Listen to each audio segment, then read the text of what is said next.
Hello बच्चों, चलिए प्रश्न को देखते हैं। अभिकथन परभक्षिता एक अंतरजातीय भोजन ग्रहण करने की पारस्परिक रणनीति है। कारण परभक्षी और प्रे संबंध जनसंख्या को समय के साथ स्थायी बनाए रखते हैं और इसका स्थायित्व तो बहुत कम घटता है और बढ़ता है। हमारे पास दिए हुए विकल्प हैं। विकल्प अ, ए और आर दोनों सत्य हैं और आर ए की सही व्याख्या है।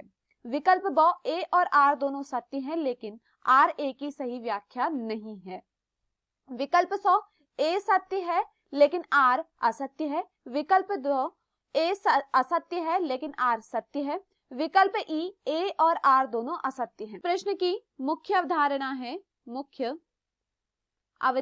है इस प्रश्न की मुख्य अवधारणा है परभक्षण।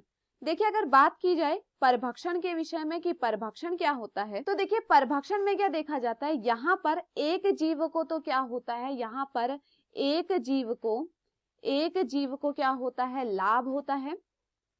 एक जीव को क्या होता है, एक जीव को लाभ होता है तथा जो दूसरा जीव होता है, दूसरे जीव को यहाँ पर क्या होती है, हानि होती है।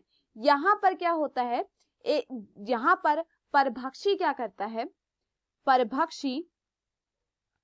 परभक्षी अपने शिकार को क्या करता है, मारता है। परभक्षी क्या करता है, अपने शिकार को मारता है और अपने शिकार को मारकर क्या करता है, अपने शिकार को मारकर भोजन ग्रहण करता है। तो यहाँ पर क्या देखा जा रहा है, जो परभक्षी है इसे क्या हो रहा है, लाभ हो रहा है, लेकिन जो जिसका शिकार हो रहा है वह उसे क्या हो रही है, हानि हो रही है। तो इसी को हम क्या कहते हैं, परभक्षण कहते हैं। चलिए अभिकथन देखते हैं। परभक्षिता एक अंतरजातीय भोजन ग्रहण करने की पारस्परिक नीति है। तो यह यहाँ पर क्या है, सही है, यह यहाँ पर सही है। कारण परभक्षी और प्रे संबंध जनसंख्या को समय के साथ स्थायी बनाए रखते हैं और इसका स्थायित्व तो बहुत कम घटता और बढ़ता है। तो यह भी यहाँ पर सही है कि जो परभक्षी होता है वह क्या करता है, जो शिकार है या हमसे प्रिय कह रहे हैं उनके बीच का एक जनसंख्या का संबंध है। अगर परभक्षी ना हो तो क्या होता है, जो प्रिय होती है उसकी संख्या क्या हो जाती है, बढ़ जाती है। तो यह क्या करता है, उसके संख्या को स्थायी बनाए रखता है, ना ही उसे कम होने देता है और ना ही बढ़ने देता है। यह यहाँ पर सही है। परंतु जो कारण है वह अभिकथन की सही व्याख्या नहीं कर रहा है। तो यहाँ पर हमारे सही विकल्प होगा विकल्प ए है।